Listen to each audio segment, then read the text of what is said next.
Hello.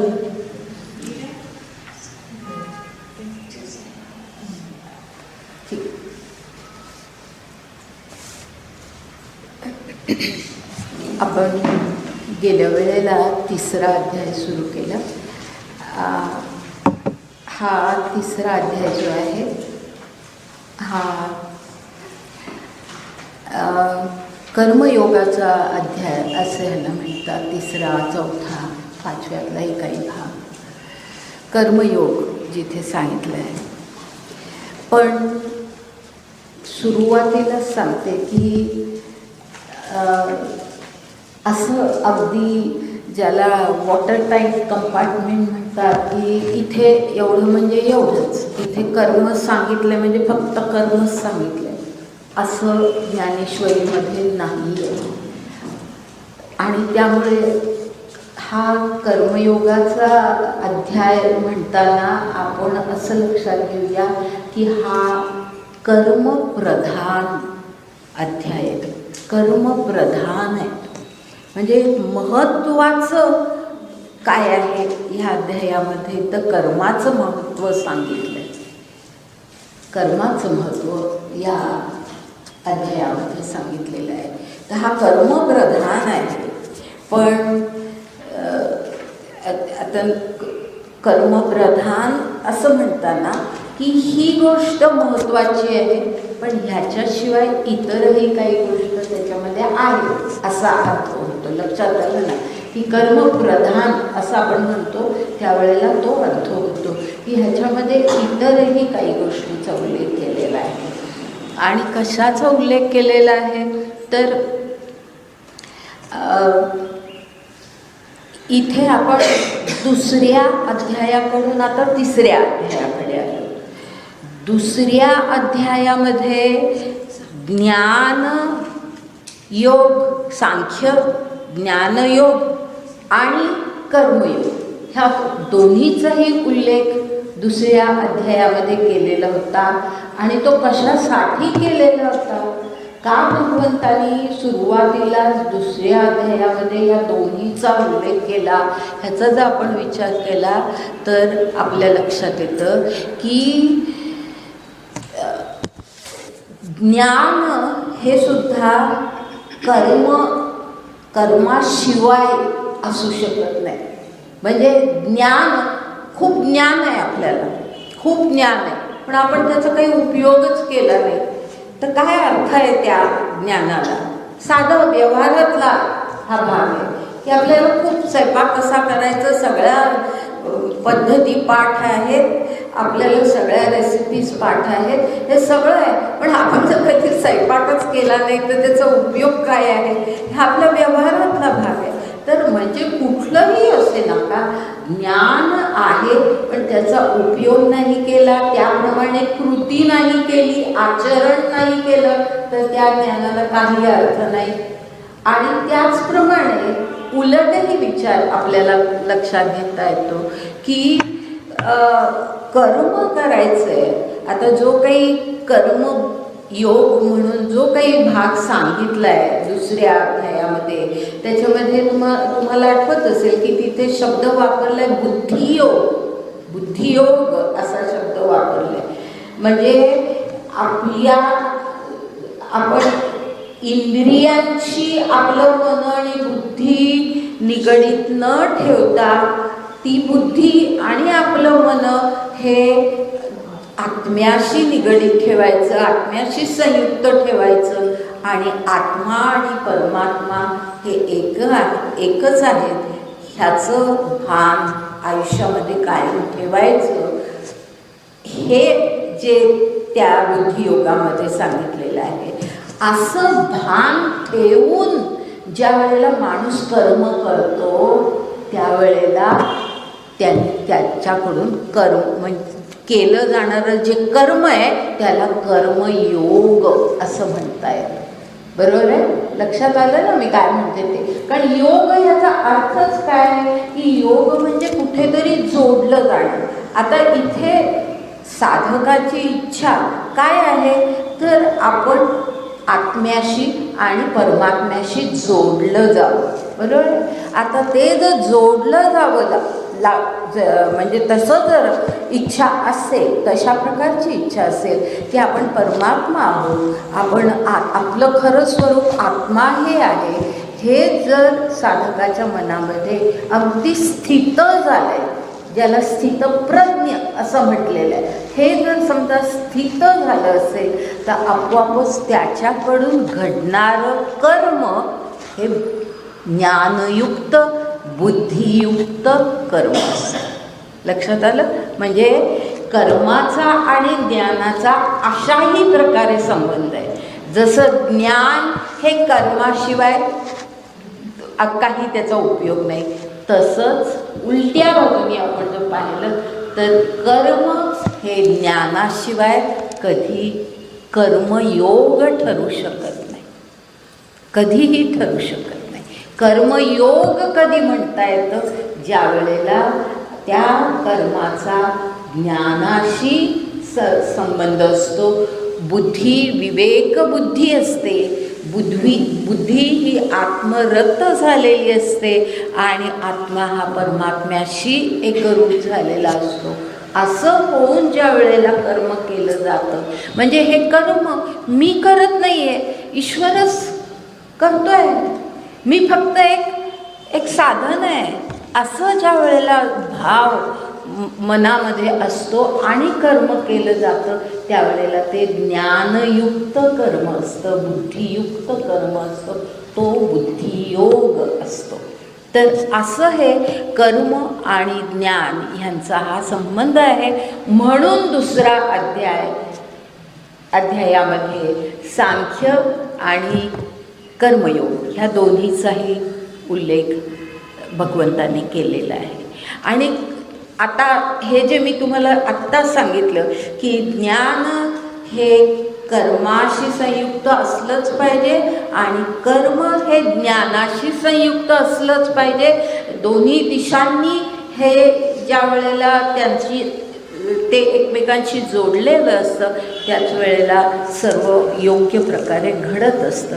ही जी परिस्थिती आहे, ही परिस्थिती कशाची आहे लक्षात घ्या की या ठिकाणी कर्म वेगळं आणि ज्ञान वेगळं असं न राहता ज्ञान आणि कर्म ह्याचा समन्वय साधला गेलाय.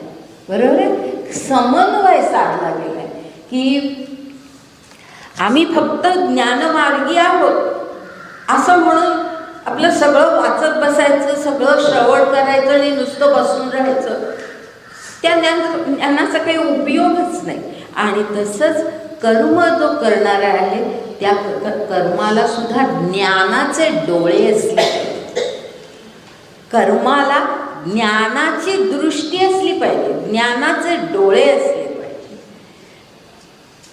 कर्माला ज्ञानाचे डोळे असले पाहिजे आणि ज्ञानाला कर्माचे हात असले पाहिजे.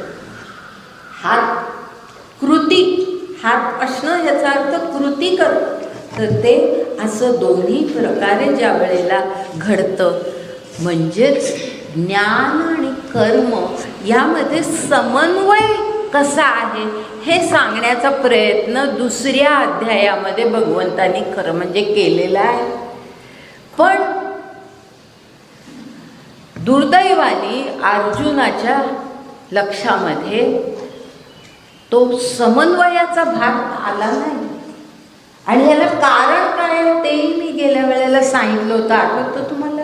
की त्या काळातली परिस्थितीच अशी होती की त्या काळामध्ये ज्ञानयोगी वेगळे आणि कर्मयोगी वेगळे असंच मानलं जात होतं. बरोबर आहे? आठवतं तुम्हाला? मी हे सांगितलं की ज्ञानयोगी म्हणजे जो माणूस ज्ञानाच्या मार्गाने जातो त्यांनी त्याच मार्गाने जायचं आणि शेवटी सगळ्याचा सर्व संग परित्याग करून संन्यास घ्यायचा आणि जेव्हा तो संन्यासी होईल अशा प्रकारे तेव्हाच त्याला ज्ञानही प्राप्त होईल आणि त्याच वेळेला त्याला परमात्म्याचा अनुभव सुद्धा येईल. ही अशी कल्पना होती. म्हणजे ज्ञान मार्ग हा वेगळा आणि कर्म करायचं म्हणजे काय करायचं तर कर्म याचाही अर्थ असा घेतला जात होता की यज्ञयाग करायचे, निरनिराळे धर्मविधी करायचे, व्रत वैकल्य करायची, आणि तेवढं आपण जर अगदी विधीपूर्वक सगळं केलं, जसं करायला पाहिजे, शास्त्रांमध्ये जे सांगितलंय त्यानुसार आपण जर सगळं ते केलं तर आपल्याला परमात्म्याची प्राप्ती त्याही मार्गाने होऊ शकते. अशा प्रकारची विचारसरणी त्या काळामध्ये अस्तित्वात होती. आणि केव्हाही आपण ज्या जगामध्ये जगतो त्या जगामधली जी विचारसरणी आहे त्याचा प्रभाव आपल्यावरती असतो, तसाच अर्जुनावरती ह्या विचारसरणीचा प्रभाव होता.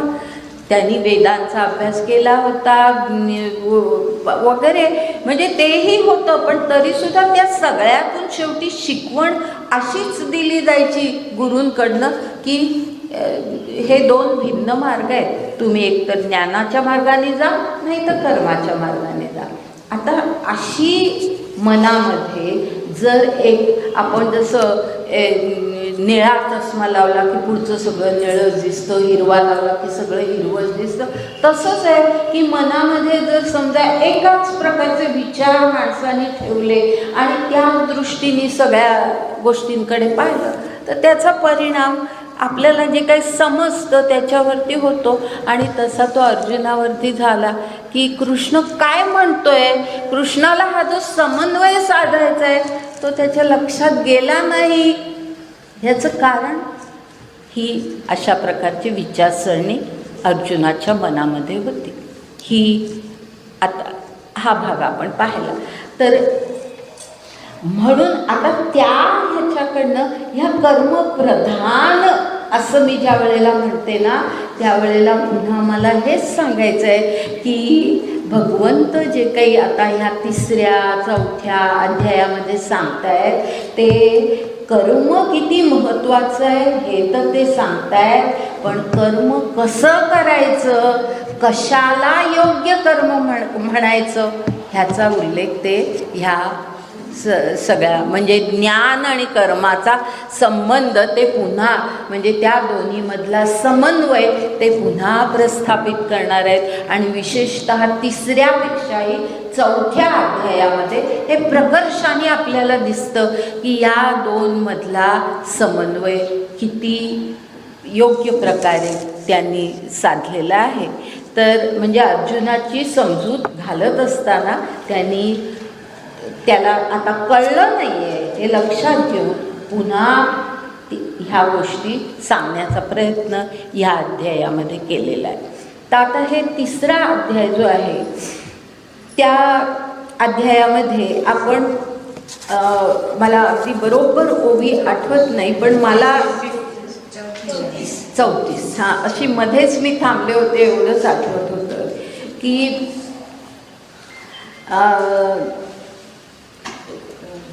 त्यांनी म्हणजे निष्ठा असा शब्द वरच्या श्लोकामध्ये आलेला आहे 3ऱ्या श्लोकामध्ये, आणि तो निष्ठा ह्या पुढे ह्या ठिकाणी येईल ओव्यांमध्ये तो शब्द.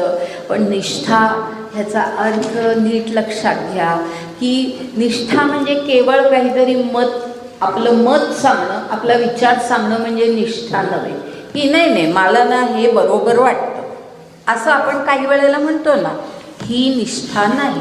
आपलं मत सांगणं, आपला विचार सांगणं म्हणजे निष्ठा नव्हे. निष्ठा ह्याचा एक निश्चित काही अर्थ आहे आणि तो अर्थ असा आहे की जीवनाच्या उन्नतीसाठी, लक्षात घ्या सगळे शब्द लक्षात घ्या, उन्नतीसाठी. आता उन्नती ह्याचा अर्थ जे आपण ऊर्ध्व रेषेमध्ये सगळं पाहिलेलं आहे तर त्या ऊर्ध्व रेषेकडे जायचं, वरती जायचं आहे आपल्याला. तर जीवनाच्या उन्नतीसाठी अगदी श्रद्धापूर्वक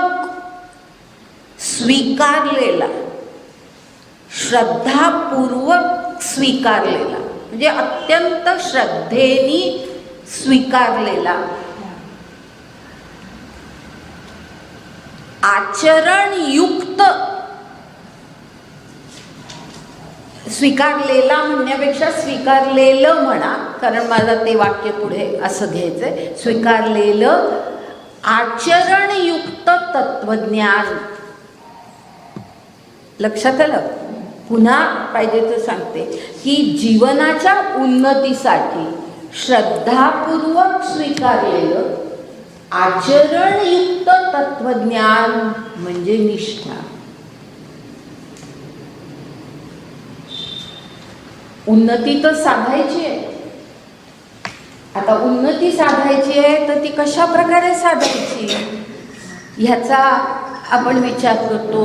मग श्रद्धेने आपण एखादा मार्ग स्वीकारतो. श्रद्धापूर्वक स्वीकारलेलं ते तत्वज्ञान असतं, पण त्याच्याचबरोबर आचरणयुक्त तत्वज्ञान असाही मी शब्द वापरला की नुसतं आपलं बौद्धिक सगळं नाही, ते विचार आपल्या आचरणामध्ये प्रत्ययाला यायला पाहिजेत. लोकांना दिसलं पाहिजे की खरंच हा माणूस असा वागतोय, हे लोकांना अनुभवाला यायला पाहिजे. आणि आपल्यालाही जाणवलं पाहिजे की जे विचार आपण बोलतोय त्या विचारांसारखं आपण वागतोय. हे जेव्हा घडतं तेव्हा त्याला निष्ठा असं म्हणतात. की आपण निष्ठा हा शब्द खूप साधेपणाने वापरतो. आमची ना ह्या देवावर खूप निष्ठा आहे, पण निष्ठा म्हणण्यामध्ये समजा असेल एखाद्या दैवतावरती खूप निष्ठा असेल तरी त्याच्यामध्ये हे सगळं आलं पाहिजे की त्या नुसतं आपलं त्या दैवताची पूजा अर्चा केली, व्रत वैकल्य केलं, तर त्या देवाच्या समोर 24 तास बसून राहिलं, तिथेच आपलं आयुष्य पुढचं घालवलं, हे सगळं केलं तरी ती निष्ठा नाही. त्याच्यामध्ये आपण त्या दैवताला ज्या वेळेला स्वीकारतो त्यावेळेला त्या दैवताचा अर्थ काय आहे, त्याच्यातून आपलं आचरण कसं झालं पाहिजे आणि त्या सर्व बाबतीमध्ये आपली श्रद्धा असली पाहिजे, हे सगळे भाग त्यामध्ये येतात. तर त्यामुळे निष्ठा हा शब्द आपण नीट लक्षात घ्यायचा आहे. आणि ह्या ज्या काही थोडा भाग आपण पाहिला त्याच्यामध्ये भगवंताने असं म्हटलेलं आहे की मी तुला 2 निष्ठा सांगितल्या. येऊन गेलं ना असं की हां की किंवा पुढे असेल की मी तुला 2 निष्ठा सांगितल्या. ह्याचा अर्थ की काही लोक अशा प्रकारे वर्तन करतात, काही लोक त्या मार्गाने जातात, काही लोक या मार्गाने जातात. आता त्या दिवशी कोणीतरी म्हणजे संप्रदाय का असा एक विचारलं होतं ना, शंका विचारली होती, आठवतं तुम्हाला? आणि मी म्हटलं की नाही, संप्रदाय मी म्हणणार नाही त्याला. त्याचं कारण संप्रदाय ही कल्पनाच मुळी आपल्याच नाही तर एकूणच जगामध्ये फार अलीकडच्या काळामध्ये अस्तित्वात आलेली. म्हणजे काही शतकं ही संप्रदाय ही कल्पना अस्तित्वात आहे. ही गीता ही तर इसवी सन पूर्व काळामध्ये 5000 वर्षांपूर्वी अस्तित्वात आलेला हा ग्रंथ आहे. त्याच्यामध्ये संप्रदाय वगैरे असल्या गोष्टी नाही आहेत. तर त्या दृष्टीनेही ते हे नव्हे. आणि त्याचबरोबर जे समजा 2 संप्रदाय असतात,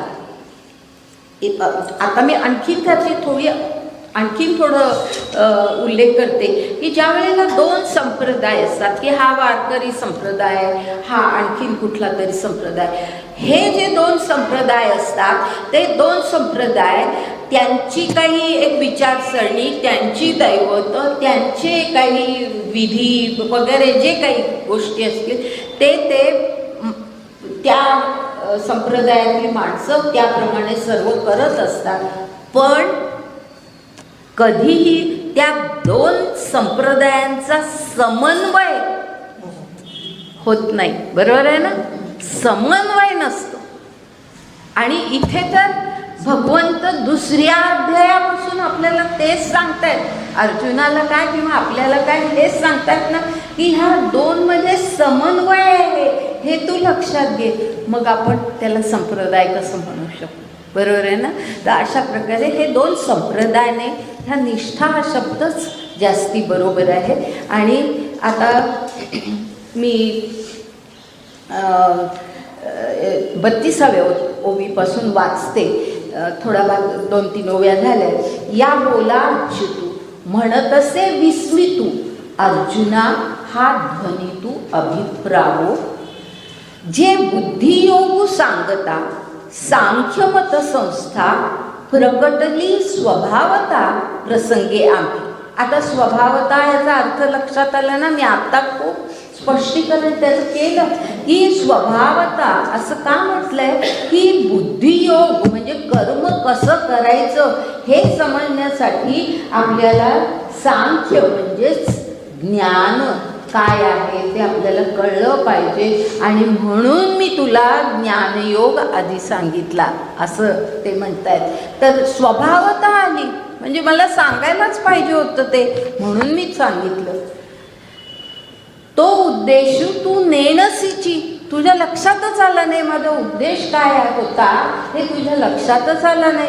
नेणसीची म्हणून एक शोभलासी वायाची. आणि उगीचाच माझ्यावर तू रागवलायस, काहीतरी तू मला प्रश्न विचारतोय, शंका विचारतोय, म्हणून एक शोभलासी वायाची. तरी आता जाण म्याची उक्त दोन्ही. तरी आता जाण, आता लक्षात घे, आता नीट लक्ष दे आणि समजावून घे. जाण म्हणजे तू हे समजावून घे. म्याची उक्त दोन्ही म्हणजे मी त्या दोन्हीचा पुन्हा उल्लेख करतोय. उक्त मी पुन्हा आता तुला सांगतोय. ज्ञान आणि कर्म ह्या दोन्ही योगांचा मी पुन्हा उल्लेख करतोय. आता तू जाण, आता नीट लक्ष दे आणि समजावून घे. हे दोन्ही मी तुला पुन्हा सांगतो.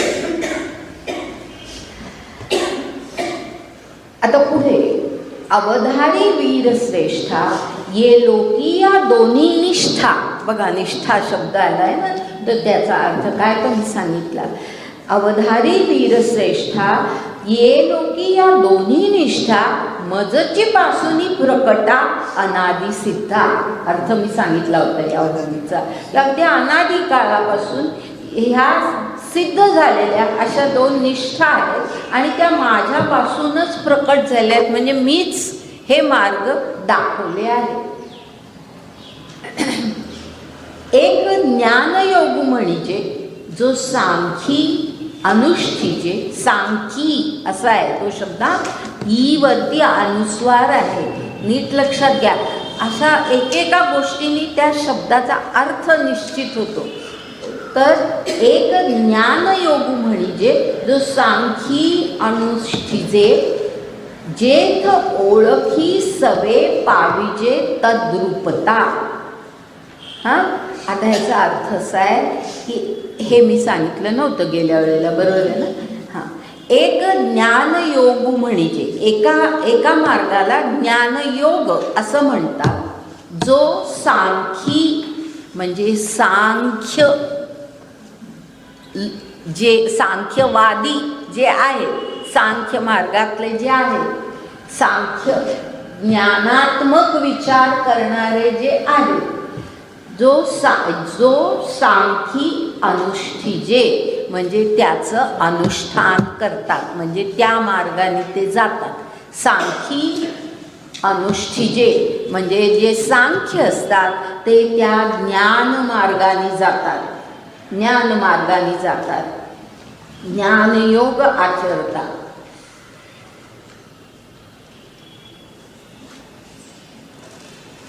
आणि सांख्यांचं तत्वज्ञान जे आहे म्हणजे ह्या ठिकाणी ना काय आहे की संबंध गीतेमध्ये सांख्य दर्शनाचाही प्रभाव आहे, हे लक्षात घ्या आपण. आणि तो जो दर्शनाचा प्रभाव आहे त्याचा उल्लेख या ठिकाणी आहे की सांखी म्हणजे जे सांख्य दर्शनाप्रमाणे आचरण करणारी जी माणसं आहेत ती त्याचं ह्या ज्ञानयोगाचं आचरण करतात. आणि म्हणजे काय तर सांख्य जे होते त्यांचं मत असं होतं की परमात्म प्राप्ती ही संन्यासाशिवाय किंवा ज्ञान प्राप्ती ही संन्यासाशिवाय अशक्य आहे. ज्ञानप्राप्ती किंवा परमात्म प्राप्ती ही संन्यास घेतल्याशिवाय अशक्य आहे. संन्यास हाच मार्ग आहे, संन्यास हाच मार्ग आहे असं सांख्यवादी लोकांचं म्हणणं होतं. आणि ते म्हणून ह्या ज्ञानमार्गाचा अवलंब करत असत की ज्ञानच म्हणजे परमात्मा प्राप्ती जर हवी असेल तर ज्ञानच मिळवलं पाहिजे आणि ज्ञान मिळवण्यासाठी संन्यास हा आवश्यकच आहे. तुम्ही जर संसारामध्ये प्रपंचामध्ये राहिलात तर तुम्हाला ज्ञान मिळणं शक्य नाही. अशा प्रकारचे विचार सांख्यवादी लोकांचे होते. अर्थात गीतेमध्ये भगवंतांनी हे सगळं खोडून काढलेलं आहे. कसं ते आपल्याला पुढे दिसणार आहे, पण आपल्याला हे मत कळलं पाहिजे की सांख्यवादी लोकांचं हे अशा प्रकारचं मत होतं आणि म्हणून ते ज्ञानयोग आचरत होते, ज्ञानमार्गाने जात होते की तोच मार्ग आहे परमात्म प्राप्तीचा. आणि पुढे काय म्हटलंय, जेथ ओळखी सवे पाविजे तद्रूपता. आता ह्याचा अर्थ नीट घ्या. ओळखी सवे ह्याचा अर्थ काय आहे की ओळख होणं ह्याचा अर्थ बोध होणं. एकदा का ज्ञानाचा बोध झाला, एकदा का ज्ञानाचा नीट संपूर्ण बोध झाला, आपल्याला ज्ञान पूर्ण अवगत झालं, तो अर्थ आहे ओळखी सवे. ओळख ह्याचा अर्थ आपण फार सहजपणे हा शब्द वापरतो, पण व्यवहारात तो वापरतो, तो अर्थ इथे नाही आहे. ओळखी सवे म्हणजे ज्ञानमार्गाची ओळख अगदी पूर्णपणे आपल्याला पटली, म्हणजेच की आपल्याला ज्ञान अवगत झालं. एकदा का ज्ञान अवगत झालं, आपल्याला पूर्णपणे ते सगळं कळलं, बोध झाला आपल्याला. जेथ ओळखी सवे पाविजे. काय पाविजे? पाविजे म्हणजे मिळतं. काय मिळतं? तद्रूपता. तद्रूपता म्हणजे परमात्म्याशी एकरूप होणं. अद्वैत. हां, अद्वैत. परमात्म्याशी एकरूप आपण होऊ शकतो. एकदा का आपल्याला ज्ञान मार्गाने आपण गेलो, आपण सगळ्या प्रपंचातून बाहेर पडलो आणि संन्यास स्वीकारून आपण ज्ञान ह्याच मार्गाचा फक्त अवलंब केला आणि आपल्याला योग्य तो बोध झाला की आपण परमात्म्याशी एकरूप होतो. तद्रूपता. तद ह्याचा अर्थ त्याच्याशी आपण मिळून जातो, तद्रूप होतो आपण. अद्वैत. अद्वैत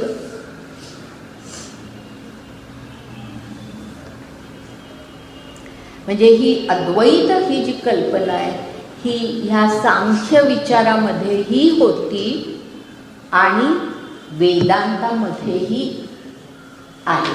वेदांत ज्याला म्हणतात त्यामध्येही ही कल्पना आहे की अद्वैत साधलं गेलं पाहिजे. अद्वैत.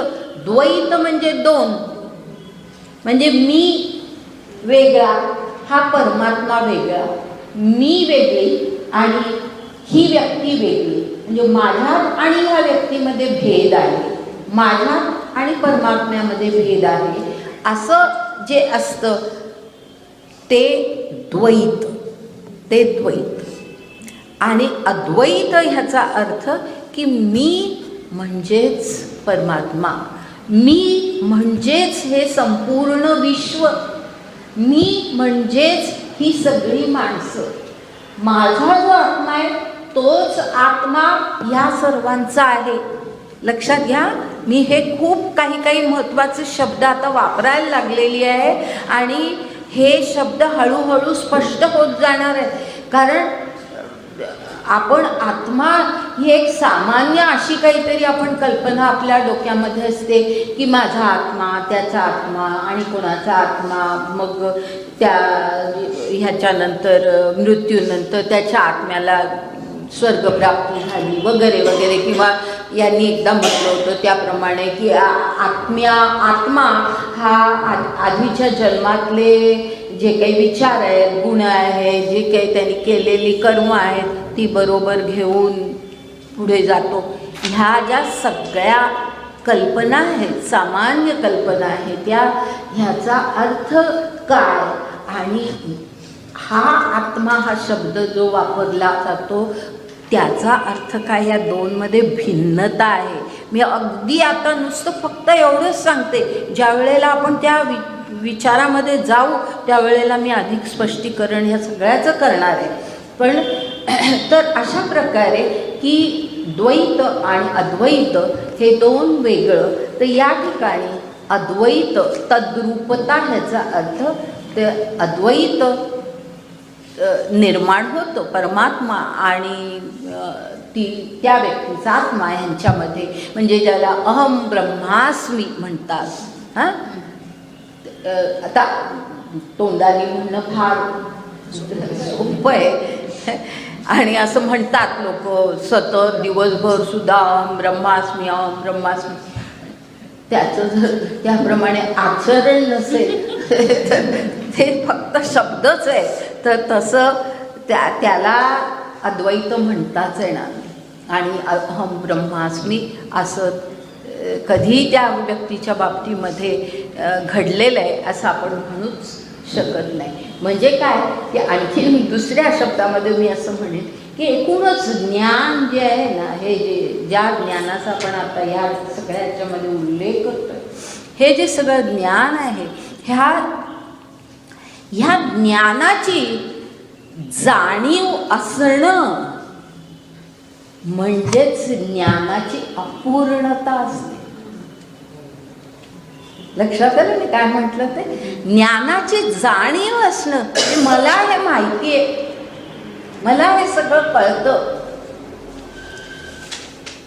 ब्रह्म आणि मी एक आहे, मी सगळा अनुभव घेतलेला आहे वगैरे वगैरे, काय जे काय असेल, ज्ञानाची जाणीव असणं, तोंडाने सांगणं की मी ज्ञानी आहे, ज्ञानाची जाणीव असणं हीच ज्ञानाची अपूर्णता असते.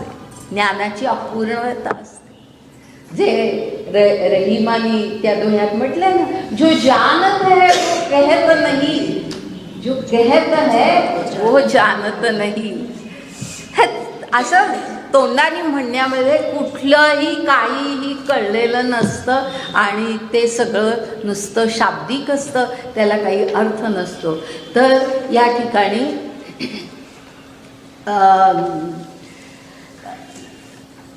तर ओळखी सवे पाविजे तद्रूपता असं आपण पाहिलं. आता त्याच्या पुढे आपण ज्ञानयोगाबद्दल सांगितलं की ज्ञानयोग म्हणजे काय, तो कोण हे करतं तर सांख्य करतात, आणि जर त्याप्रमाणे बोध योग्य झाला तर तद्रूपता प्राप्त होते. आणि पुढे आता एक कर्मयोग जाण जेथ साधक जन निपुण होऊन या निर्वाण पावती वेळे. ह्या प्रत्येक शब्द सोडून नाही द्यायचा, हा प्रत्येक शब्दाला महत्व आहे. एक कर्मयोग जाण म्हणजे अर्जुना नीट ऐक की ज्याला कर्मयोग असं म्हणतात. दोन निष्ठा आहेत, ज्ञानयोग सांगितला, आता कर्मयोग ज्याला म्हणतात ना, तो कर्मयोग जे कोणी त्या मार्गाने जातं, जेथ साधक जन निपुण होऊन या, म्हणजे त्या मार्गाने जात आता कर्मयोग ह्याचा अर्थ आपण दुसऱ्या अध्यायामध्ये खरं म्हणजे पाहिलेलं आहे की थोडंफार निष्काम कर्म आपल्याला साधलं पाहिजे. कुठल्याही प्रकारचं अहंकारही असता कामा नये की मी हे कर्म करतो, हा अहंकारही असता कामा नये. आणि त्याचबरोबर ह्या कर्म जर मी करतो तर त्याचं फळ मला मिळालं पाहिजे, हाही भाव असता कामा नये. म्हणजे कर्मफळाची आसक्ती नाही आणि कर्तृत्वाचा अहंकार नाही, कर्तृत्वाचाही अहंकार नाही आणि कर्मफळाची आसक्ती मनामध्ये नाही, असं जेव्हा कर्म घडतं तेव्हा तो कर्मयोग असतो. तेव्हा तो कर्मयोग असतो की मी करतो ही जाण नाही आणि कर्माचा फळ काही का असे ना, अपयश म्हणजे आता ह्या युद्धामध्ये समजा अर्जुनाला पांडवांना अपयश आलं असतं तरी सुद्धा त्याचा विचार आणि त्याचं दुःख करत, दुःखापेक्षा शोक करत बसणं हे योग्य नाही. तर अशा प्रकारे तर साधक जन निपुण होऊन या असं जे म्हटलंय ना, निपुण होणं याचा अर्थ त्याच्यामध्ये अगदी पूर्ण त्यांना तो कर्मयोग साधणं, कर्मयोगाप्रमाणे योग्य प्रकारे ते जीवन व्यतीत करत असणं म्हणजे कर्मयोगामध्ये निपुणता, कौशल्य. निपुणता म्हणजे कौशल्य. कर्मयोगामध्ये पूर्ण कौशल्य जेव्हा प्राप्त होतं. साधकजन निपुण होऊन या निर्वाण पावती वेळे. वेळे असा शब्द वापरलाय म्हणजे आता कर्म केलं आणि लगेच आपण परमात्मा प्राप्ती झाली असं नाही, त्याला खूप वेळ जावा लागतो. तर त्याप्रमाणे असं बऱ्याच काळ आपण त्या निपुणतेने कर्म करत करत मग ज्या वेळेला ती वेळ येईल आपल्या आयुष्यामध्ये की आता आपण योग्य प्रकारे कर्म करतोय, ही वेळ ज्या वेळेला येईल त्यावेळेला काय होतं, निर्वाण पावती. निर्वाण ह्याचा अर्थ निर्वाण म्हणजे मोक्ष. मोक्ष, निर्वाण पावती.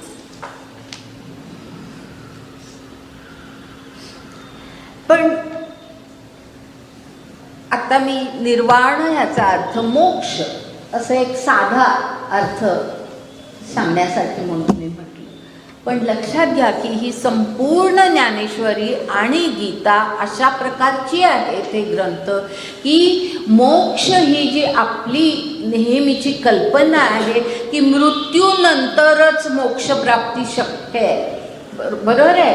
ही जी कल्पना आहे ती कल्पना ह्या गीतेमध्ये आणि ज्ञानेश्वरीमध्ये अगदी खोडून काढली गेलेली आहे. आणि मोक्ष हा आपल्याला ह्या जगामध्ये आपण अस्तित्वामध्ये असताना सुद्धा मोक्ष ही वेळ, मुक्तीची वेळ येते, येऊ शकते. हा गीतेतला एक अत्यंत महत्त्वाचा विचार आहे की मुक्ती ही केवळ मृत्यूनंतर नाही तर जिवंत असताना या जगामध्ये सुद्धा मुक्ती प्राप्त होऊ शकते. आणि मग तुम्ही ज्ञानमार्गाने जा, कर्ममार्गाने जा, अजून मग पुढे आपल्याला भक्ती मार्गही पाहायचा आहे.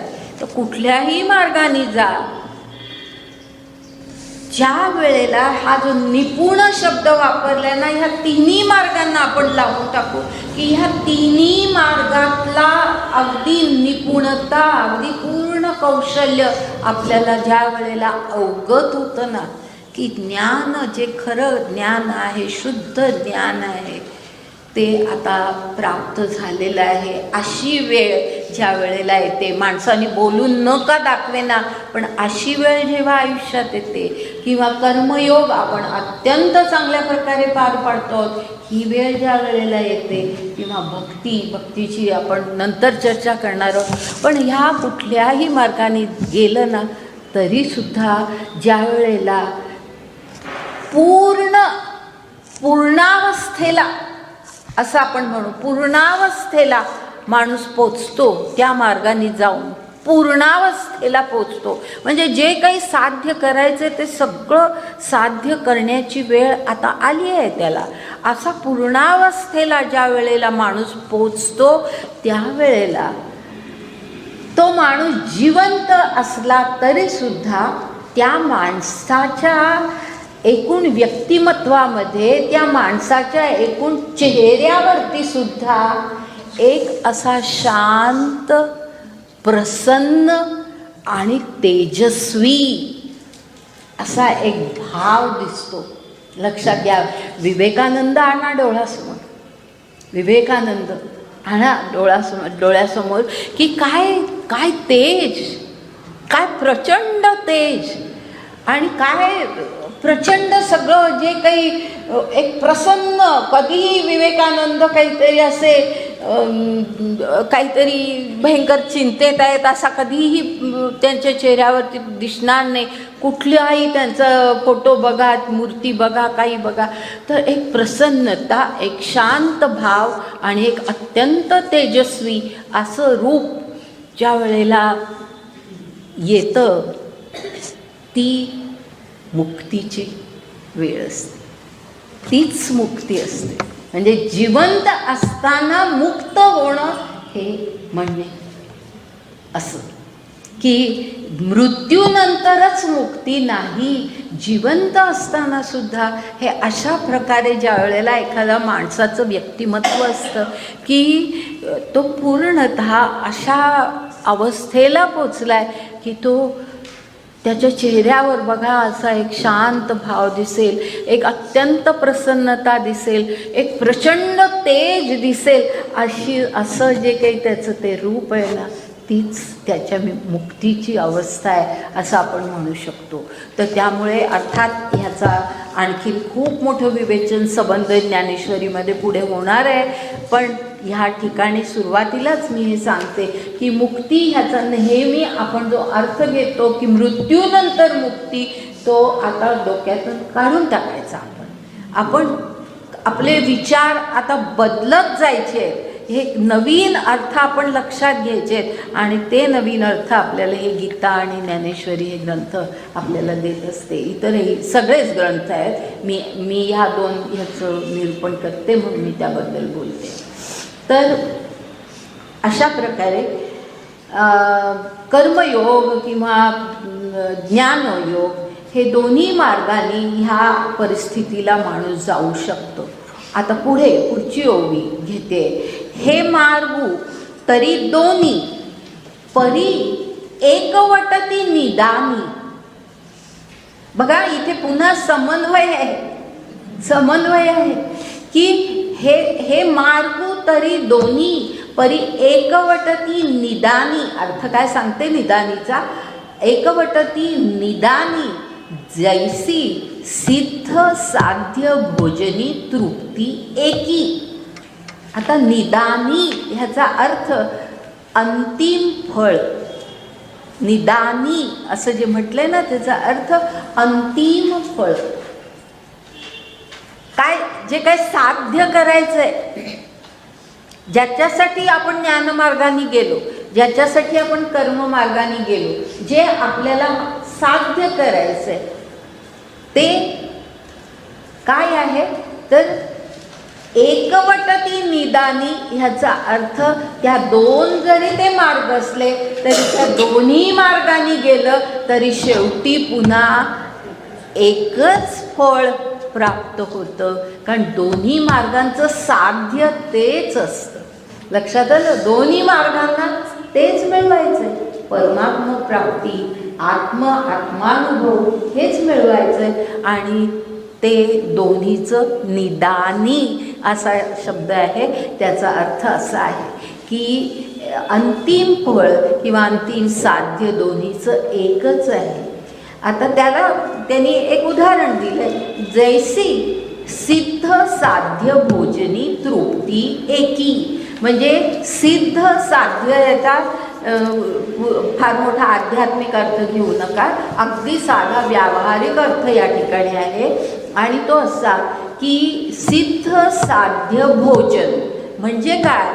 सिद्ध ह्याचा अर्थ की तयारच आहे, कोणीतरी तयार करून ठेवलंय, सिद्ध आहे. हां, सिद्ध. आणि साध्य म्हणजे आता आपल्याला भूक लागली, आपल्याला जेवायचंय म्हणून आपण सगळा स्वयंपाक करतो आणि मग भोजन करतो. हां, तयारच असलेलं भोजन आपण घेणं किंवा आपण स्वतः तयार करून भोजन घेणं, त्या दोन्हीनी काय तृप्ती एकच होतं ना. दुसऱ्याने देवो आपण करो, शेवटी पोट भरतं, आपल्याला तृप्त वाटतं. तर अशा प्रकारे तृप्ती एकी. आणखी उदाहरण दिलंय का, पूर्वापर सरिता भिन्ना दिसती पाहता, मग सिंधू मिळणी ऐक्यता पावती शेखी. म्हणजे पहा काय म्हटलंय की का, ह्याचा अर्थ किंवा, किंवा पूर्वापर म्हणजे पूर्व आणि अपर म्हणजे पूर्व आणि पश्चिम, पूर्व आणि पश्चिम. काही पूर्वापर सरिता म्हणजे काही नद्या पूर्वेकडून येतात, काही नद्या पश्चिमेकडून येतात, दोन वेगवेगळ्या ठिकाणहून नद्या येतात आणि भिन्ना दिसती पाहता, ज्या ही नदी त्याच्यापेक्षा वेगळी आहे हे आपल्याला, ती नदी वाहत असताना आपल्याला कळतं. भिन्ना दिसती पाहता मग सिंधू मिळणी ऐक्यता पावती शेखी. म्हणजे ज्या वेळेला त्या सगळ्या नद्यांनी निराळ्या ठिकाणहून का आल्या असेनात, एक लहान आहे, एक मोठी आहे, खूप जोराने वाहते, एक अगदी हळू वाहते, काही असू दे, सिंधू मिळणी एकदा का त्या सागरामध्ये ऐक्य पावल्या, शेखी म्हणजे त्यांचं अंतिम स्थान काय आहे, शेख ह्याचा अर्थ अंतिम स्थानी त्या जेव्हा जातात, त्या सिंधू मिळणी सगळ्या ज्या वेळेला संपूर्णपणे एकवटून जातात त्या सागरामध्ये, मिळून जातात, शेखी म्हणजे संपूर्णतः एकवटून जातात, मिळून जातात, त्यावेळेला त्या वेगळ्या कुठे ओळखायला येतात नाही. आधी ज्या वेळेला वेगळ्या वाहत असतात तेव्हा वेगळ्या दिसतात. म्हणजे ह्या मार्गांच्या बद्दल सांगताना त्याने सांगितले की हा कर्ममार्ग वाटतो, तो ज्ञानमार्ग वाटतो, पण शेवटी एकत्र एकाच निदानी ते जातात दोन्ही मार्ग. तसं इथे म्हटलंय की सागर हे सरितांचं शेवटी अंतिम ध्येय आहे. त्या सागरामध्ये त्या एकदा का मिळाल्या की तुम्ही फरक सुद्धा सांगू शकणार नाही की ही नदी आहे ती नदी. तर अशा प्रकारे ऐक्यता पावती शेखी. तैसी दोन्ही ये मते सुचिती एका कारणाते, परी उपासती ते योग्य ते अधीन असे. या ओळीचा नीट अर्थ लक्षात घ्या. तैसी दोन्ही ये मते म्हणजे ही दोन मत, ज्ञान ज्याला निष्ठा म्हटलंय आधी ना, तसं हे दोन मार्ग म्हणा. तर हे जे दोन मार्ग आहेत, ज्ञानमार्ग आणि कर्ममार्ग, ते सुचिती एका कारणाते म्हणजे एकच त्यांना साध्य आहे, काहीतरी एका कारणासाठी ते सुचवले गेले आहेत किंवा सांगितले गेले आहेत. म्हणजे भगवंत म्हणतो ना, मीच या दोन मार्गांचा मार्ग सांगितले, प्रकट केले. तर ते कशा करता केले, तर एका कारणात, म्हणजे काही एका कारणासाठी मी हे दोन मार्ग सांगितले, प्रकट केले. परी उपासती ते योग्य ते अधीन असे. उपासती ह्याचा अर्थ उपासना करणं, उपासना करणं किंवा साधा अर्थ म्हणजे कोणत्या मार्गाने जायचं हे ठरवणं. उपासना करणं म्हणजे ह्या ज्ञानमार्गाने आपण जायचं का कर्ममार्गाने आपण जायचं, त्याला उपासती असं म्हटलंय. म्हणजे कोणत्या मार्गाने आपण जायचं ते कशाप्रमाणे ठरतं, ते योग्यते अधीन असे. योग्यते अधीन, आपली योग्यता काय आहे, आपण ज्ञानमार्गाने जाऊ शकतो का आपल्याला कर्ममार्ग जास्ती शक्य आहे, हा आपला आपण विचार करायचा किंवा कोणाकडून तरी त्याबद्दल उपदेश घ्यायचा आणि त्यापैकी आपल्याला जो सोयीचा असेल तो मार्ग आपण पत्करायचा. तर उपासना करायची ह्याचा अर्थ तो मार्ग घेणं, तो मार्ग पत्करणं हे कशावर आधारित असतं? आपल्या योग्यतेवर, आपल्या योग्यतेवर. प्रत्येकाला ज्ञानमार्ग जमेलच असं नाही, प्रत्येकाला कर्ममार्ग जमेलच असं नाही. तर आपल्याला काय आपली योग्यता काय आहे, आपली पात्रता काय आहे, त्यानुसार आपण हे ठरवत असतो. देखे उत्प्लवना सरिसा, पक्षी फळासी झोंबे जैसा, सांगे नरू केवी तैसा पावे वेगा. म्हणजे उत्प्लवन ह्याचा अर्थ उडणं, झेप घेणं, उडणं. उत्प्लवना सरिसा म्हणजे एक झेप घेऊन, एकदम एक पंख पसरायचे आणि एक झेप घ्यायची. उत्प्लवन म्हटलंय त्याला, उडणं म्हणतो ना आपण, उडणं. पक्षी उडतो, तर उत्प्लवना सरिसा, पक्षी फळासी झोंबे जैसा.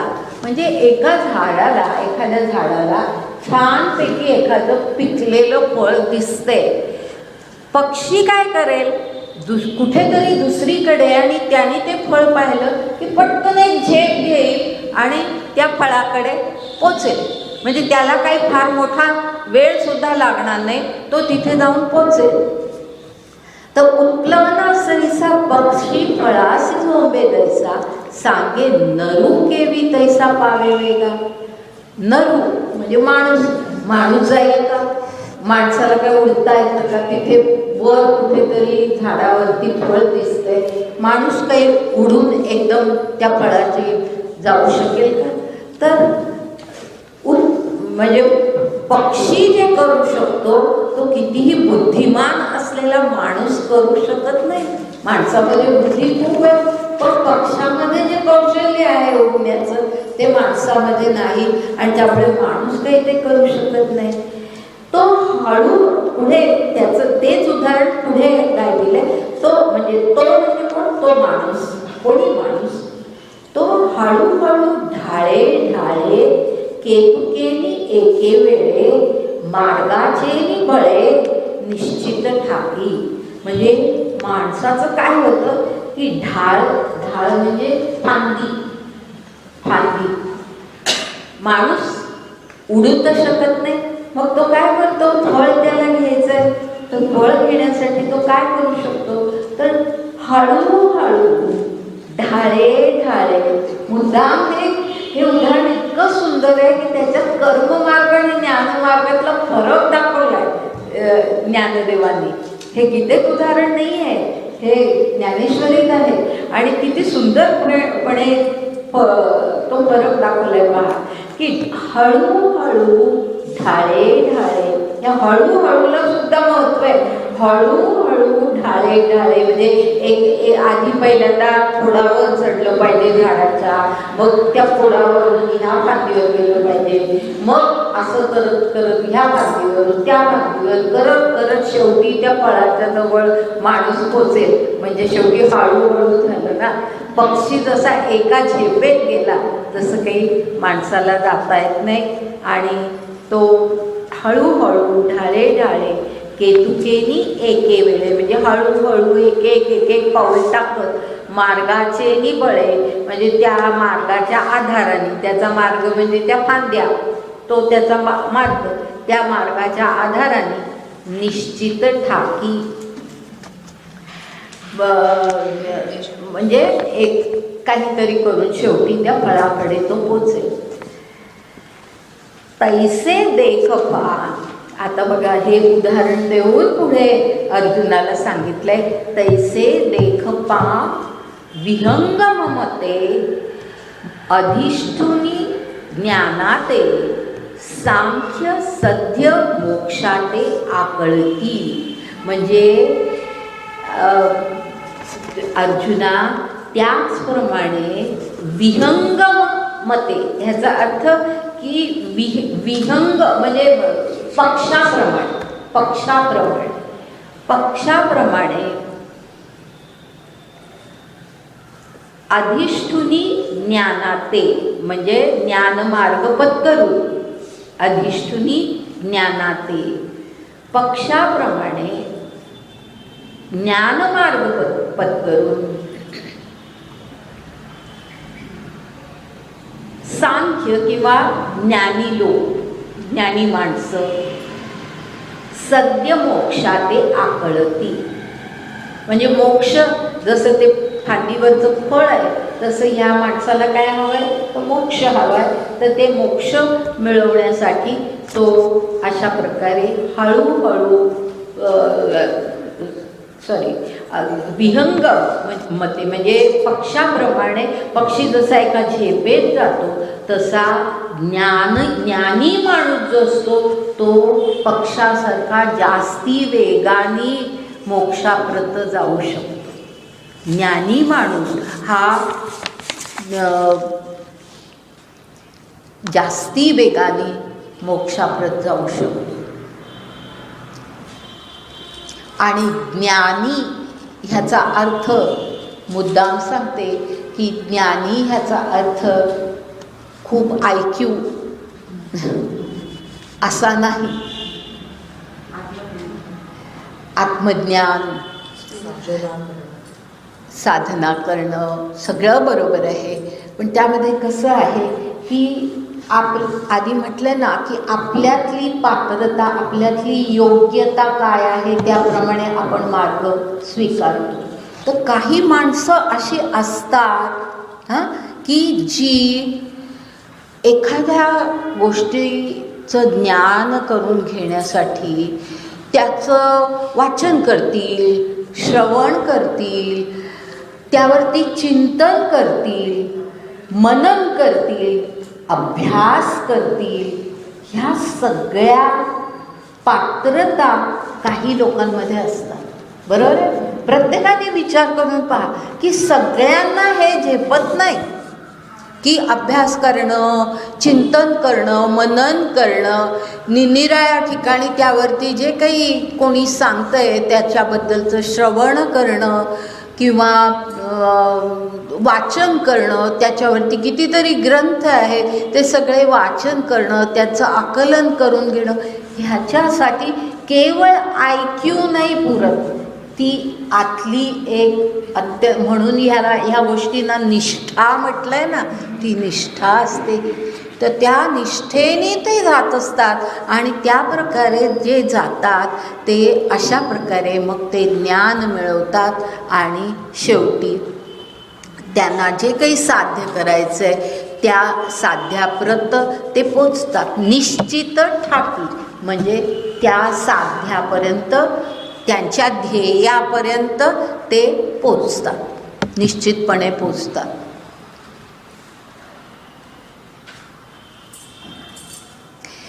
म्हणजे विहंगम पक्षासारखं, म्हणून ते आधी पक्षाचं उदाहरण दिले की झेप, त्यांची झेप असते ती, की ज्ञानी माणसाची ती झेप असते की इतक्या प्रकारे जे काही आपल्याला करता येईल त्या सगळ्या मार्गांचा अवलंब करून अभ्यास, त्याच्यासाठी सायास सगळं करून त्या ठिकाणी पोचण्याचा प्रयत्न असतो.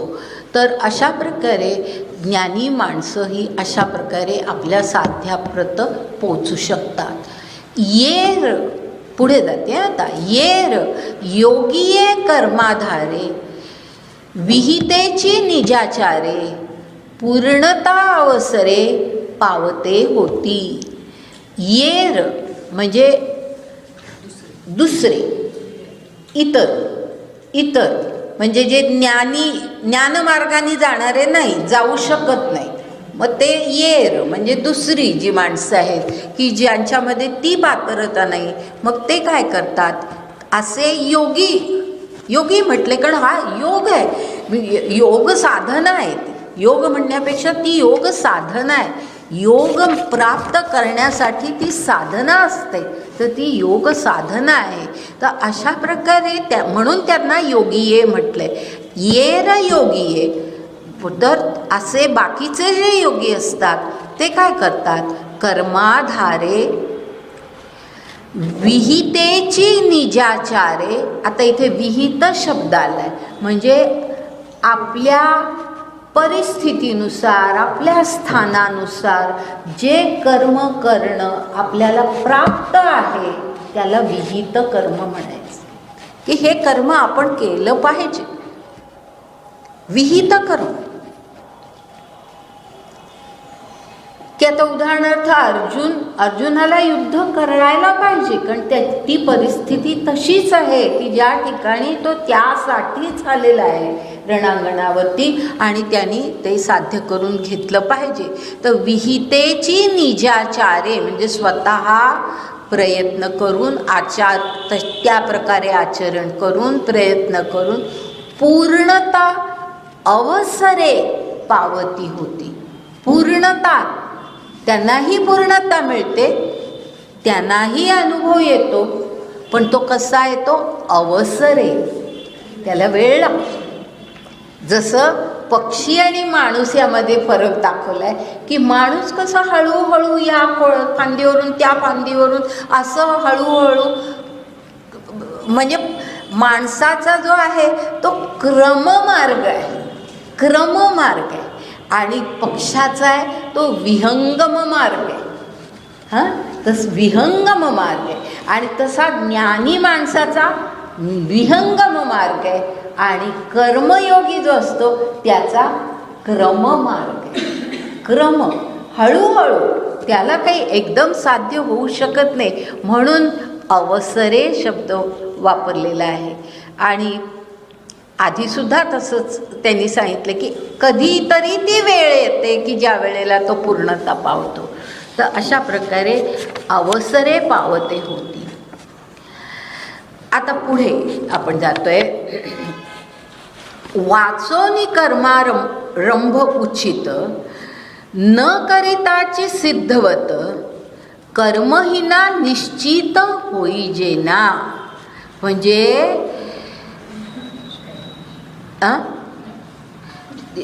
ह्याचा अर्थ असा की उचित कर्माचा आरंभ न करता, वाचोनी कर्मारंभ उचित म्हणजे उचित कर्माचा आरंभच करायचा नाही, आरंभच करायचा नाही.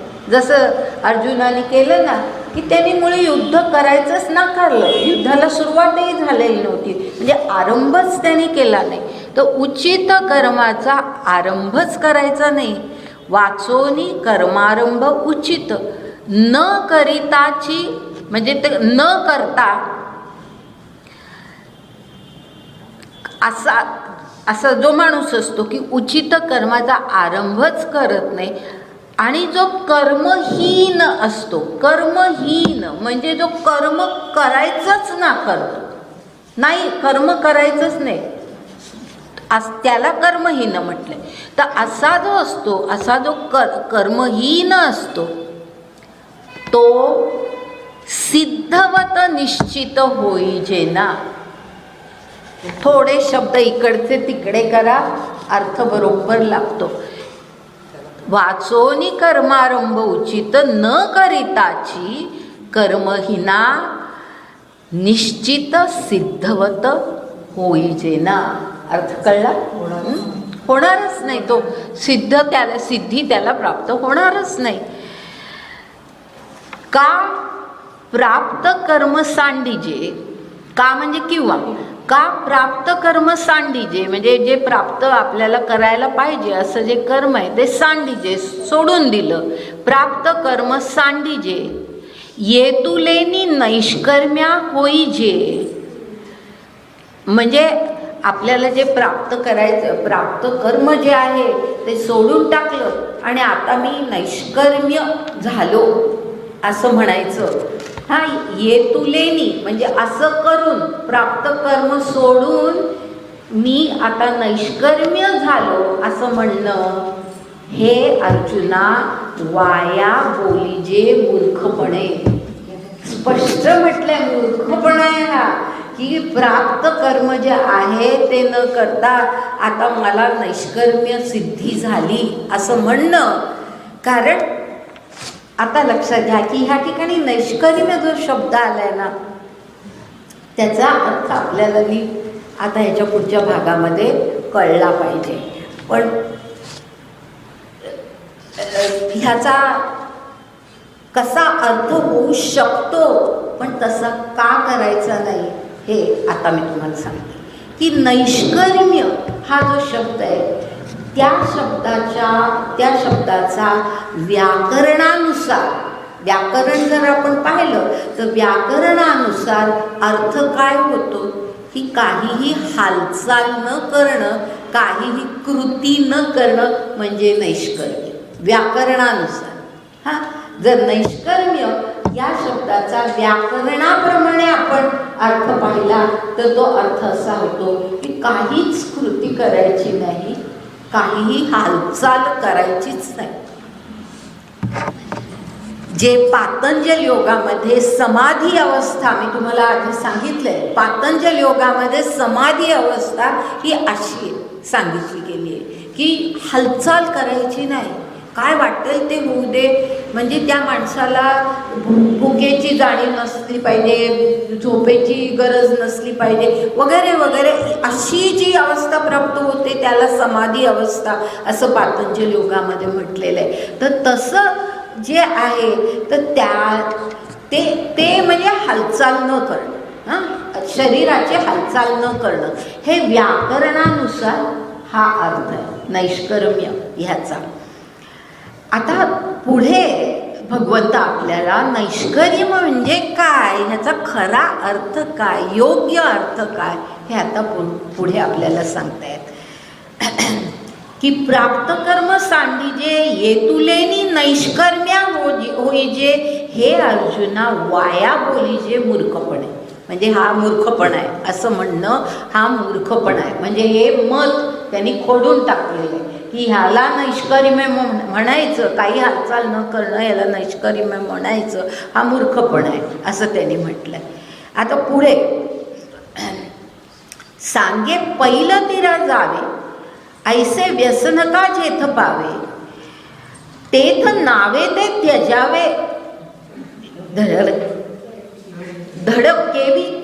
म्हणजे पहिलं तीराला तर जायचंय, आणि व्यसन ह्याचा अर्थ चुकीचा घेऊ नका. व्यसन ह्याचा अर्थ या ठिकाणी मी नेहमी सांगत आलेली आहे की त्या संदर्भानुसार त्या शब्दांचे अर्थ असतात. तर या ठिकाणी व्यसन ह्याचा अर्थ प्रसंग असा आहे. असा प्रसंग प्राप्त झाला की पहिलं तीराला तर जायचंय. प्रसंग काय की पहिलं तीराला तर जायचंय आणि तिथे नाव आहे. आपल्याला पोहता तर काही येत नाही, नाव तर तिथे आहे, पण तेथ नावे ते त्यालावे, नको मला नाव म्हणायचं. मग तुम्ही पोचणार कसं, पहिलं तीराला तुम्ही पोचणार कसं. म्हणजे सगळं हे स्पष्ट करण्यासाठी ही अशी वेगवेगळी उदाहरणं देत देत त्यांनी आपल्याला पुढे सगळं सांगितले. ना तरी तृप्ती इच्छिजे तरी कैसेनी पाकू न कीजे, की सिद्धूही न सेविजे केवी सांगे. म्हणजे भूक तर लागली आहे, भूक आपल्याला काहीतरी पाहिजे, कळतंय, खायला पाहिजे आपल्याला हे कळतंय, पण पाकू न कीजे म्हणजे स्वयंपाक करायचा नाही. भूक लागली आहे पण स्वयंपाक तर काही करायचा नाही. की सिद्धूही न सेविजे म्हणजे सिद्ध दुसऱ्या कोणीतरी आणून दिलं तेही खायचं नाही. भूक तर भागवायची, पण हे दोन्ही आपण काय केलं नाही तर मग काय भूक भागेल का, तृप्ती होईल का.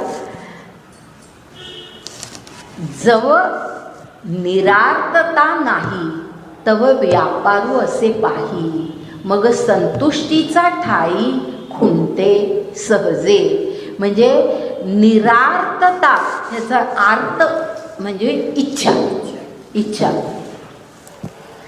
जव निरार्थता नाही म्हणजे जोपर्यंत आपल्याला इच्छा नाही आहे, भूक ही इच्छा आहे ना, भूक ही आपल्याला खायला पाहिजे हे आपल्याला सांगत असते आपली भूक म्हणजे ती इच्छा आहे. तर निरार्थ तर तुम्ही नाही, किंवा पहिलं तीराला जायचं आहे म्हणजे तुम्हाला काहीतरी इच्छा आहे, तर म्हणजे तुम्ही निरार्थता नाही. जवळ निरार्थता नाही तव व्यापारू असे पाही, म्हणजे त्यावेळेला काही व्यापार ह्याचा अर्थ कृती, जी काही योग्य आहे ती कृती आपण जर केलीच नाही, जसं नाव आपण घेतली नाही किंवा अन्न आपण शिजवलं नाही किंवा आणून दिलेलं अन्न आपण खाल्लं नाही, म्हणजे आपण काहीच कृती केली नाही. अर्थता तर आहे पण कृती काहीच केली नाही, मग संतुष्टीचा ठाई कुंठे सहजे, म्हणजे संतुष्ट होणार कसं? मग आपल्याला जे काही साध्य करायचं ते साध्य करताच येणार नाही. संतुष्टता कुंठे म्हणजे थांबली जाते, संतुष्ट आपण होऊ शकत नाही, जागच्या जागी राहते आपली संतुष्टता. म्हणून ऐके पार्था जया नैष्कर्यपदी आस्था तया उचित कर्म सर्वथा त्याज्य नोहे. फार महत्वाची बोली आहे ही. म्हणून ऐक पार्था, अर्जुना ऐक, जया नैष्कर्म्य पदी आस्था, म्हणजे ज्याला नैष्कर्म्य साधायचंय, आपण नैष्कर्म्य साधावं असं ज्याला वाटतंय, नैष्कर्म्यपदी आस्था तया उचित कर्म सर्वथा त्याज्य नोहे. जे उचित कर्म आहे ते त्यांनी टाकणं हे बरोबर नाही. त्याज्य नोहे, कुठलंही कर्म म्हणजे उचित कर्म त्यांनी टाकता कामा नये. आता इथून पुढे एखाद दुसरी 2 ओव्या सोडून पुढे जाते, कारण त्याच कल्पना पुढे मांडलेल्या आहेत. 53वी ओवी पाहते. जव प्रकृती, फार एक आता महत्त्वाच्या काही शब्दांचा उल्लेख येतोय पहा. जव प्रकृतीचे अधिष्ठान तव सांडी मांडी हे अज्ञान, जे चेष्टा ते गुणाधीन आपैसी असे. म्हणजे नीट लक्षात घ्या अर्थ. जव प्रकृतीचे अधिष्ठान, आता आत्तापर्यंत मी प्रकृती म्हणजे काय ह्याचा अर्थ सांगितला नव्हता. मला कोणीतरी एक शंका विचारली होती, पण मी त्यांनाही सांगितलं होतं की जेव्हा वेळ येईल त्यावेळेला मी सांगेन. तर आता ती वेळ आली आहे आणि ह्या प्रकृती या कल्पनेचं आणखीन विवरण ह्याच्या पुढे होत जाणार आहे. आता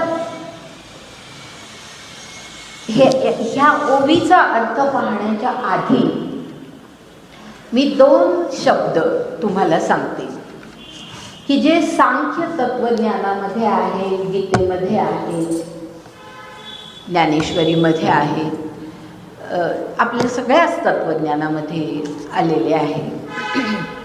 सांख्याचा खूप प्रभाव गीतेवरती आहे. तर ह्या सांख्य तत्वज्ञानानुसार हे जे सगळं अस्तित्व आहे, अस्तित्व म्हणजे आपण, ही सगळी सृष्टी, हे सगळं विश्व ब्रह्मांड, हे जे काही सगळं आहे अस्तित्वात जे काही आहे, त्या सगळ्याचे 2 मूलभूत घटक असतात. 2 मूलभूत घटक असतात. सगळ्या अस्तित्वाचे 2 मूलभूत घटक असतात. मी महत्त्वाचे काही शब्द सांगते, पुन्हा त्याचं वेगळ्या शब्दामध्ये सुद्धा अर्थ मी सांगेन. आपल्या सगळ्या अस्तित्वाचे म्हणजे आपलं हे जे शरीर आहे ह्याचं सुद्धा, आपण जे आहोत ह्याचे सुद्धा 2 मूलभूत अस्तित्वाचे घटक असतात. म्हणजे काय, तर त्या 2 घटकांमुळे संपूर्ण विश्वधारणा होत असते. देहधारणा, विश्वधारणा, सृष्टीची धारणा, हे सगळं 2 मूलभूत घटकांमुळे घडत असतं. दोन महत्त्वाचे मूलभूत असे घटक आहेत. आणि ते घटक म्हणजे एक, आता खूप महत्त्वाचे शब्द वापरते आणि हे शब्द पुढे सतत आपल्याला येणार आहेत. एक घटक आहे तो म्हणजे पुरुष आणि दुसरा घटक आहे तो म्हणजे प्रकृती. पुरुष आणि प्रकृती सगळ्या अस्तित्वाचे दोन मूलभूत घटक, एक म्हणजे पुरुष आणि दुसरं म्हणजे प्रकृती.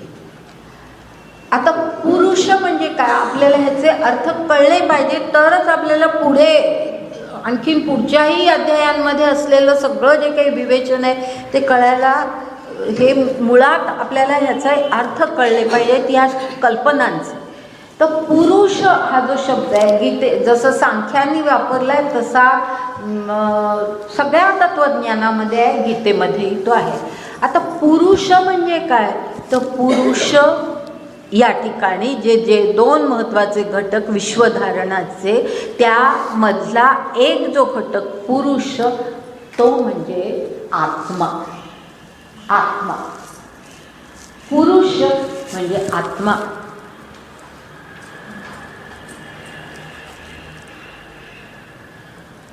आणि आत्मा हा जो शब्द मी आता वापरला हा आत्म्याविषयीची आपली जी काही एक सामान्य कल्पना असते ती नव्हे. मी मगाशी पण एकदा बोलले, पुन्हा तेच सांगते, पण हे नीट लक्षात घ्या. आत्मा म्हणजे एक आपली सर्वसामान्य कल्पना असते, ती कल्पना इथे नाही आहे. म्हणजे आपली सर्वसामान्य कल्पना काय असते की या व्यक्तीचा आत्मा त्याच्या मृत्यूनंतर तो आत्मा दुसऱ्या शरीरामध्ये गेला, मग पूर्वीच्या जन्मामध्ये त्यांनी केलेली जी काही कर्म होती त्या कर्मांसह किंवा त्या कर्मफळांसह त्याचे पुढचे जन्म घडत गेले वगैरे वगैरे. या ज्या सगळ्या आपल्या कल्पना म्हणजे चुकीच्या नव्हे, त्याही बरोबर आहे. पण आत्ता जो आपण आत्मा हा शब्द वापरतो, पुरुष ज्याला म्हटलेला आहे तो भिन्न आहे त्याच्यापेक्षा, या सामान्य कल्पनेपेक्षा तो शब्द भिन्न आहे. आणि मी फक्त आता तुम्हाला एवढंच सांगते की भिन्न आहे म्हणजे काय, तर पुरुष किंवा हा जो आत्मा आहे हा अत्यंत शुद्ध स्वरूपामध्ये, अत्यंत शुद्ध स्वरूपामध्ये, अपरिवर्तनीय अशा स्वरूपामध्ये. अपरिवर्तनीय म्हणजे त्याचं जे शुद्ध स्वरूप आहे ते कधीही बदलत नाही. लक्षात घ्या, सामान्य कल्पना आपली काय असते की या जन्मी केलेली पापं त्या आत्म्याबरोबर पुढच्या जन्मी जातात, म्हणजे मग तो आत्मा शुद्ध आहे का, नाही, त्याची शुद्धी गेली की नाही. त्या आपण जे सामान्य कल्पनेत म्हणतो त्यामध्ये तो काही आता शुद्ध स्वरूपामध्ये नाही. हा जो पुरुष ही जी कल्पना आहे ती अशा प्रकारची आहे की हा आत्मा शुद्ध स्वरूपामध्ये अपरिवर्तनीय आहे, अचंचल किंवा निश्चल आहे.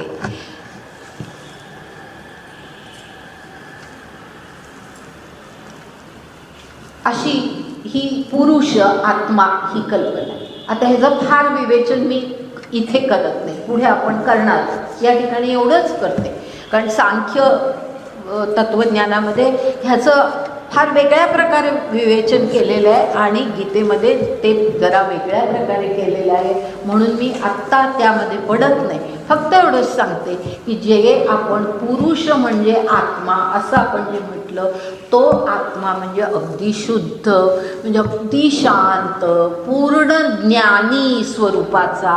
ज्ञानी हाही शब्द मी मगाशी वापरला नाही, आता सांगते की ज्या अगदी पूर्ण ज्ञानपूर्ण आहे तो आत्मा, तो ज्ञानपूर्ण आत्मा आहे, प्रकाशपूर्ण आत्मा आहे.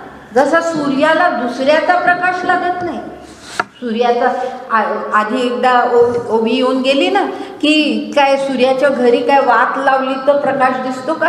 तसं नाही आहे ना, सूर्याचा आपला प्रकाश आहे ना, तसा हा आत्मा प्रकाशवत आहे. म्हणजे पूर्ण प्रकाशाचा अर्थ ज्ञानपूर्ण. ज्ञानपूर्ण आपल्याला जसं कुठून तरी ज्ञान घ्यावं लागतं तसं नाही. हा जो आत्मा आहे हा ज्ञानपूर्ण आहे. म्हणजे जसा परमात्मा आहे, जे परमात्म्याचं स्वरूप आहे तेच ह्या आत्म्याचं स्वरूप आहे. लक्षात घ्या. म्हणजे परमात्मा आणि आत्मा एक होणं हे म्हणून शक्य असतं की हा पुरुष हा आत्मा अगदी पूर्णतः परमात्म स्वरूपामध्ये आहे. परमात्मा जसा असतो तसा हा आत्मा आहे. आता पुरुष ह्याबद्दलचं एवढं विवेचन आपण आत्ता या ठिकाणी पुरेसं आहे. आता पुढे प्रकृती, दुसरा घटक म्हणजे प्रकृती. तर प्रकृती म्हणजे काय? तर प्रकृती म्हणजे शक्ती, नैसर्गिक म्हणा पाहिजे तर, आणखी एक शब्द आपण त्याला जोडू, एक नैसर्गिक शक्ती. पण खरं म्हणजे शक्ती, जसं शिव आणि शक्ती, शिव आणि त्याची शक्ती ही एकच असते. किंवा आपण शिव कशाला, आपण आपली शक्ती वेगळी आणि आपण वेगळे असे आहोत का? आपल्या ज्या काही शक्ती आहेत, आपल्या ज्या काही क्षमता आहेत त्या आपल्या व्यक्तिमत्वामध्येच आहेत. तर अशा प्रकारे आपली शक्ती ही आपल्या सहज असते. तसं ही प्रकृती म्हणजे शक्ती. आता ही जी प्रकृती आहे ही प्रकृती क्रियाशील असते. हा प्रकृतीचा एक गुणधर्म. ती क्रियाशील असते, कृतिशील असते. प्रकृतीमुळे कृती घडते, प्रकृतीमुळे क्रिया घडते. आणि का? तर त्याचं मूळ कारण असं आहे की प्रकृती ही गुणांनी युक्त आहे, गुणांनी युक्त आहे.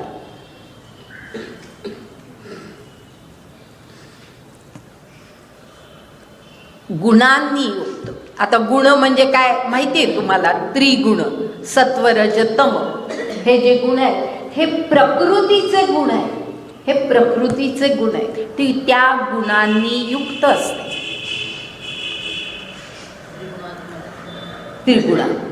त्रिगुणात्मक प्रकृती असते. आणि संपूर्ण विश्वाची प्रकृती असते. आपलं शरीर ही सुद्धा प्रकृतीच आहे. ही प्रकृती आहे. आपलं शरीर म्हणजे प्रकृतीच आहे. आणि म्हणूनच आत्मा भिन्न आणि आपलं शरीर भिन्न असं जे आपण म्हणतो ते शरीर भिन्न का? तर शरीर ही प्रकृती आहे. शरीर म्हणजे आत्मा नव्हे, तर आत्मा हा पूर्णतः ज्ञानी, अगदी परमात्म स्वरूपामध्ये. आणि प्रकृती ही त्रिगुणात्मक असते. आणि तसंच ती आपल्या शरीरामध्ये प्रकृतीचे हे 3 गुण कार्य करत असतात. आपल्या शरीरामध्ये प्रकृतीचे हे 3 गुण सत्व रज तम हे गुण कार्यरत असतात. म्हणजे काय? की त्या आपल्या प्रकृतीच्या गुणांनुसार आपण कृती करतो. जास्ती स्पष्ट शब्दामध्ये असं म्हणता येईल की आपल्या प्रकृतीच्या गुणांनुसार आपण कृती करत असतो. की आपल्यामध्ये सत्वगुण जास्त आहे, 3 गुण प्रत्येकामध्ये असतात. काहींमध्ये सत्वगुण जास्त असतो, काहींमध्ये रजोगुण जास्त असतो, काहींमध्ये तमोगुण जास्त असतो. तर तुमच्यामध्ये, तुमच्या प्रकृतीमध्ये कोणत्या प्रकारचे गुण आहेत? जर समजा तमोगुणाचं जास्ती जोर ह्या इतर गुणावरती चालत असेल तर आपल्या कृती तामसिक होतील. रजोगुणाचा जास्ती जोर असेल तर आपल्या कृती राजसिक होतील आणि जर सत्वगुणाचा जोर असेल तर आपल्या कृती ह्या सात्विक होतील. तर अशा प्रकारे तीनही गुण प्रत्येकामध्ये असतात. आपल्यामध्ये, ह्या विश्वामध्ये, सृष्टीमध्ये, सर्वामध्ये हे 3 गुण आहेत अशी कल्पना आहे आणि त्या गुणानुसार आपल्या कृती होत असतात.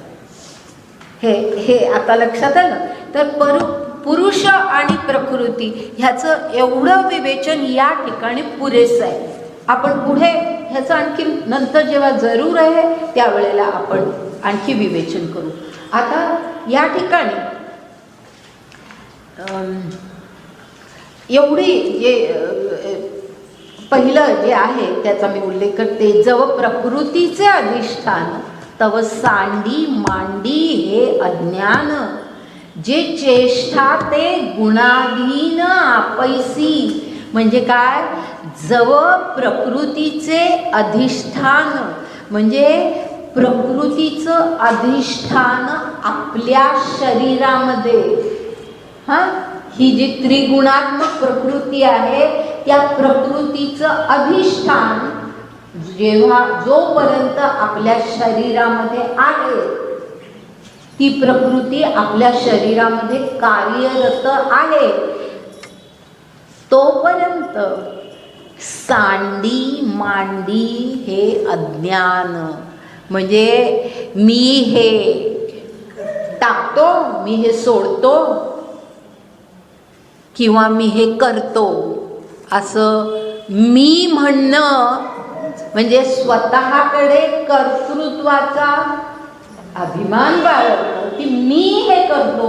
जे अर्जुन म्हणत होता ना की मी ह्यांचा वध करीन आणि मग मला पाप लागेल. तर जोपर्यंत प्रकृतीचं अधिष्ठान म्हणजे जोपर्यंत हे त्रिगुणात्मक प्रकृती आपल्या शरीरामध्ये अधिष्ठान करून बसलेली आहे तोपर्यंत सांडी मांडी हे अज्ञान.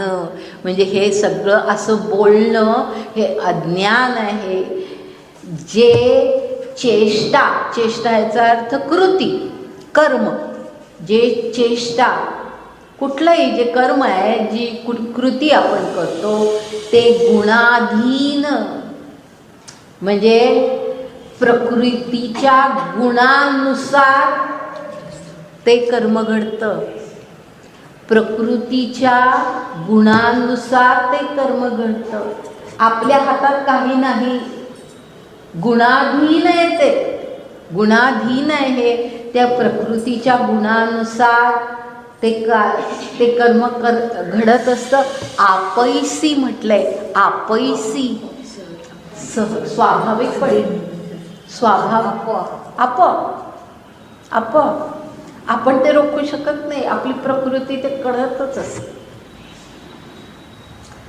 आता बघा तुम्ही असा विचार करून बघा की अर्जुनाने समजा अगदी युद्ध करायचं सोडलं असतं, शस्त्र ठेवली आणि आता मी युद्ध करणार नाही म्हणाला, त्याप्रमाणे खरंच घडलं असतं. अर्जुनाच्या मध्ये जो रजोगुण होता तो त्याला स्वस्थ बसायला दिलं असतं का त्यांनी? त्याच्या मनामध्ये काय चलबिचल झाली असती की आता आपण असे स्वस्थ बसलो, आता आपण काही केलं नाही, लढाई केली नाही आणि त्यामुळे आता पहा हे सगळे शत्रू आपल्यावरती कसे हे करतायत आणि आपला किती अपमान करतात. ह्या सगळ्या परिस्थितीमध्ये अर्जुन शांत बसू शकला असता का? नाही. त्याच्यातला तो रजोगुण आहे तो बाहेर आलाच असता. आणि तसंच आहे की जे प्रकृतीमध्ये आहेत गुण अर्थात प्रयासाने ते नियंत्रणामध्ये कित्येक आपले स्वभावता असलेले गुण आपण बदलू शकतो. हा भाग वेगळा, पण तरीसुद्धा जे गुण असतात ते कुठे बाहेर पडतात, आपोआप बाहेर पडतात.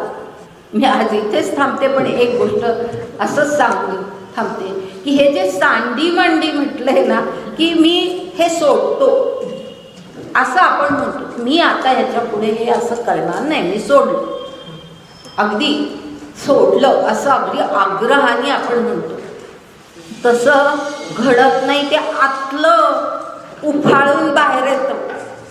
एक गृहस्थ होते, ते काशीला गेले. आणि आपल्याकडे अशी एक पद्धत आहे की काशीला गेलं की काहीतरी सोडायचं असतं. तर ते जे गृहस्थ होते ते भयंकर चिडके होते, अतिशय रागावत, सगळ्यांवरती सतत ओरडून बोलत असत. तर त्यांनी ठरवलं की आता आपण काशीला जातोय ना, आपण राग सोडायचा. आणि तसं अगदी पाणी बिणी गंगेचं हातात घेऊन त्यांनी अगदी हे केलं, सगळ्या विधीपूर्वक मी आता राग सोडला. सांडी मांडी असं जे आहे ना, तर मी आता राग सोडला असं म्हणाले. आणि सगळी काशी यात्रा होऊन घरी परतले. परतल्यानंतर घरच्या लोकांनी अगदी आनंदाने स्वागत वगैरे केलं. आणि हळूहळू म्हणजे आता त्यांच्याबद्दल एक प्रकारचं औत्सुक की आता हे काय काय आपल्याला सांगतात सगळ्या यात्रेबद्दल. तर पहिली गोष्ट त्यांनी सांगितली, तुम्हाला माहिती आहे का, मी काशीला जाऊन काय केलं, तर मी राग सोडला. तर सगळे म्हणले अरे वा, काय बरं झालं. तर बरेच लोक, नातेवाईक, मित्र सगळे जमलेले होते. त्यातला एक जरा खवट होता. तो दर 2 मिनिटांनी त्यांना म्हणायचा, काय हो तुम्ही काय सोडलं. तर ते म्हणायचे, अरे मी ना तिथे जाऊन मी राग सोडला. पुन्हा आपलं 2 मिनिटांनी तोच प्रश्न. असं बऱ्याच वेळा सांगितलं. झाल्यानंतर ते जे काय एकदम खवळले आणि म्हणाले, अरे तू काय भैरा आहेस का, मूर्ख आहेस. मी 10 वेळा ओरडून सांगितलं की मी राग सोडला, तरी तुम्हाला पुन्हा पुन्हा तेच विचारतो. आला की नाही राग काय. तर ते सांडी मांडी प्रकृतीचं अधिष्ठान जोपर्यंत आपल्यामध्ये आहे, ती आपैसी आपोआप ती कधी ना कधीतरी बाहेर पडते. आज इथे थांबू, पुढे नंतर